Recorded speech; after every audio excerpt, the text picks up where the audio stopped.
Hello, this is Mr. Stansbury. I'm going to take you through some of the problems on the 3A assignment. Okay, first one, number one, write as a single surd or rational number.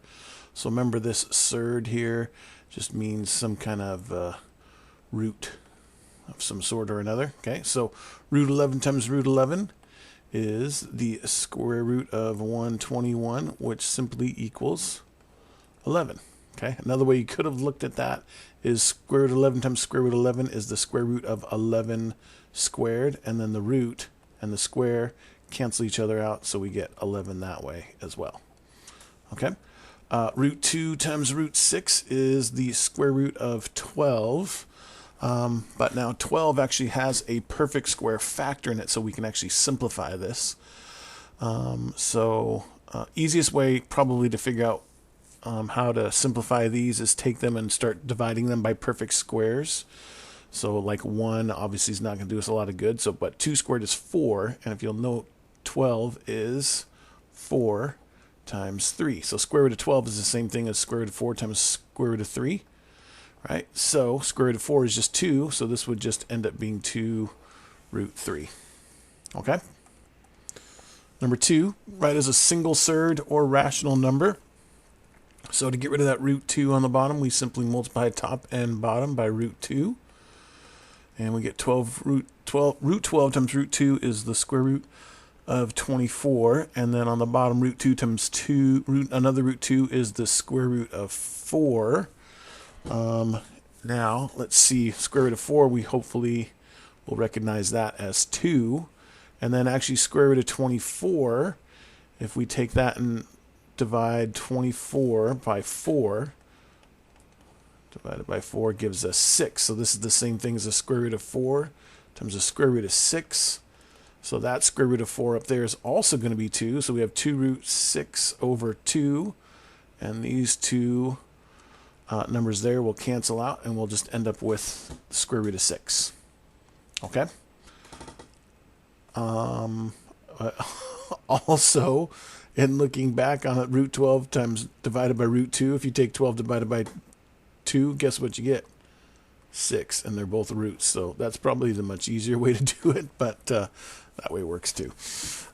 6 and 18, let's see, that's just going to give us like 1/3, the square root of a third, but that's going to be not so pleasant. So let's try this. 18, if you divided by 4, it doesn't work, but 9 does work. So let's turn this into root 6 over root 9 times root 2. So we end up with root 6. Square root of 9 is 3, so that's 3 root 2. Okay? Can't have a root in the denominator, so now we can just multiply top and bottom by root 2 over root 2. And that gives us the square root of 12 on the top, and then 3 root 2 times root 2 is 3 root 4. And we know that the square root of 4 is 2. So we end up with 6 on the bottom. And then square root of 12 is 4. Root 4 times root 3. Square root of 4 is 2. So that's 2 root 3 over 6. And then 2 over 6 reduces down to 1, basically 1 root 3 over 3. Okay? So you're just basically just going through simplifying as much as you can, and then making sure we get the root out of the denominator. Okay.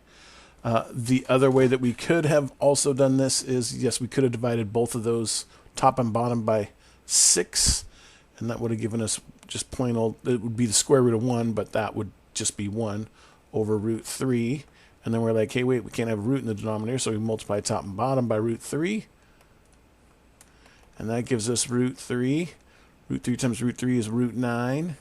So that's root 3 over 3, which is the same thing as that, just a lot less steps. So again, whichever way makes sense to you, actually doing it this long way up here is going to actually help out a lot in some of the future problems that we're going to be doing. Okay? But again, whatever works for you, smarter, not harder. 3, write in simplest form, square root of 8. So square root of 8 we can rewrite as a square root of 4 times the square root of 2. And the square root of 4, remember, is just 2. So this will be 2 root 2. Square root of 27 is not divisible by 4, but it is divisible by 9, so we can say that's the square root of 9 times the square root of 3. So then we get square root of 9 is 3 root 3. Okay? All right, next one. Simplify 2 root 2 plus 3 root 2. So basically you want to look at these things here. I almost look at these as like variables like x's. So if I have 2 x's and I add 3 more x's, how many x's am I going to have? I'm going to have 5 x's, but it's not actually x's, it's just 5 root 2's. Okay? Another way to look at that is I have 2 root 2's, so here's 1, 2 root 2's there, and I have 3 more root 2's over here. 1, 2, 3. How many of those do I have total? 2 root 2's plus 3 root 2's give me 5 root 2's. All right? All right, 4 root 3 minus the square root of 12. Now, we have different roots here, but guess what? This root 12 can turn into, minus, it can turn into root 4 times root 3 from a problem that we've done earlier. So that is 4 root 3. And the square root of 4 is 2. So we have 4 root 3 minus 2 root 3. So again, if we start with 4 root 3's, and then we take away 2 of those root 3's, guess what? We are left with 2 root 3's, or 4 minus 2 is 2. Okay? All right, number 7 here, root 2 times the quantity 3 minus root 2. We simply just distribute this root 2 to both of these pieces here. And remember, the roots and the integers don't play together. So outside the radical and inside the radical, they stay away from each other. So we just write this as 3 root 2, because that's 3 times the square root of 2. And then root 2 times root 2, it's negative because it's positive times a negative. Root 2 times root 2 is root 4, but we know that we can rewrite that as 2. So we have 3 root 2 minus 2. Since this 2 over here does not have a root 2 attached to it, we just leave it like that. You cannot simplify that anymore unless you'd like put it in a calculator or get some decimal answer stuff. But for what we're looking at, we just want to simplify, which means basically get rid of as many of the roots as we can. Okay? 8, simplify this. So we're going to want to FOIL this thing out. First, so we got 5 times 4 is 20.